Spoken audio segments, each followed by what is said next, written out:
வடசென்னை பாராளுமன்ற தொகுதிக்குட்பட்ட திருவொற்றியூர் சரகத்தில் இன்றைக்கு நாங்கள் வாக்கு சேகரிப்பில் ஈடுபட்டோம். எங்களுடன் தோழமை கட்சிகள் வந்திருந்தார்கள். வாக்கு சேகரிப்பு மிக சிறப்பாக மக்கள் எழுச்சியுடன் நடைபெற்றது. இரண்டாவது நாளாக பாரத பிரதமர் நரேந்திர மோடி வந்ததுக்கு பிறகு இந்த வாக்கு சேகரிப்பு என்பது மிக முக்கியமானதாக பார்க்கப்படுகிறது. நான் போகிற இடங்களிலெல்லாம் என்னை அறியாதவர்கள் கூட பாரத பிரதமரோட பார்த்தேன்னு அது நீங்க தானே அப்படின்னு கேட்குறாங்க. நாங்கள் சொன்னோம், ஆமாம் நிச்சயமா நான் தான் உங்க வடசென்னை வேட்பாளர். அந்த ரோட் ஷோவே 3 வேட்பாளர்களை அறிமுகப்படுத்துவதற்காகத்தான். வடசென்னை, தென் சென்னை, மத்திய சென்னை. இதில் நான் வடசென்னையில் போட்டியிடுகிற வேட்பாளர் என்று சொன்னவுடன் மகிழ்ந்தார்கள். மோடியை பற்றி பெருமையாக பேசினார்கள். அவருடைய ஆட்சி மலர வேண்டும் என்று சொன்னார்கள். நான் அவரிடம் சொன்னபோது, நீங்கள் வாக்குகள் எனக்கு அளித்தால் நிச்சயமாக அமையப்போகின்ற பாரதிய ஜனதா கட்சியினுடைய ஆட்சியில், பாரத பிரதமர் நரேந்திர மோடியின் தலைமையிலான ஆட்சியில் ஒரு சிறந்த பாராளுமன்ற உறுப்பினராக இந்த பகுதியின் வளர்ச்சிக்காக செயல்படுவேன் சொன்னேன்.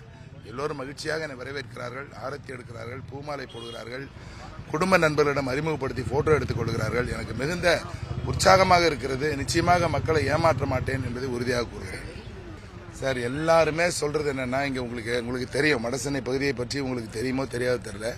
இங்க ரொம்ப ஏழைகளும் நடுத்தர வர்க்கத்தினரும் உழைக்கிற வர்க்கத்தினரும் தான் இங்க அதிகமா இருக்கிறாங்க. அதாவது சுருக்கமா சொல்லலாம், மாசத்துக்கு பட்ஜெட் போட்டுட்டு குடும்பம் நடத்துறவங்க தான் இருக்கிறாங்க.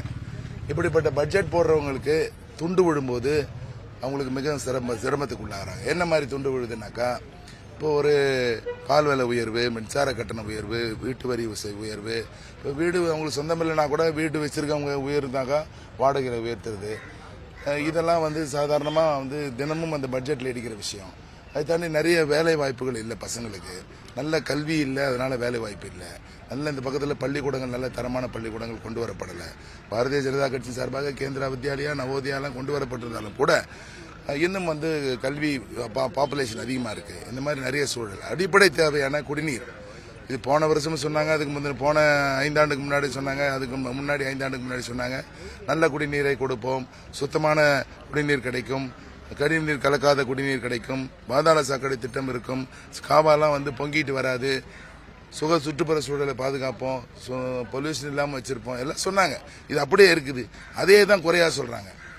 மாச சம்பளம் வாங்கிட்டு அங்கங்க கொஞ்சம் கடன் வாங்கிட்டு பட்ஜெட்ல ஓட்டுற இந்த குடும்பம் எப்படி நிம்மதியா இருக்கணும்னா, அடிப்படை உரிமையான குடிநீர், உண்றதுக்கு உணவு, அதுக்குண்டான காய்கறி விலை ஏறாம பாத்துக்கிறது, பால் விலை, சக்கரை விலை இதெல்லாம் ஏறாம பாத்துக்கிட்டு அவங்க பட்ஜெட்டுக்குள்ள வாழ வச்சாங்கன்னா அது நல்ல அரசாக பார்க்கப்படும். அதை தாண்டி மக்களுக்கு உண்டான குறைகளை உடனுக்குடன் தீர்த்து வைக்கிற அல்லது கேட்டு தெரிந்து கொள்ளுகிற சட்டமன்ற உறுப்பினரும் பாராளுமன்ற உறுப்பினரும் வர வேண்டும் என்று விரும்புகிறார்கள், வரவில்லை என்று இயங்குகிறார்கள். அதான் சொன்னேன்ல சார், வாக்கு சேதம் நிச்சயமா உயருது. என்னைய பார்த்து அடையாளப்படுத்தி கேட்கறாங்க, நீங்க பிரைம் மினிஸ்டரோட போனவர் தானே. ஆமாங்க, நான் தாங்க வடசென்னை வேட்பாளர், என்ன தெரியாதவங்களுக்கு சொல்றேன்.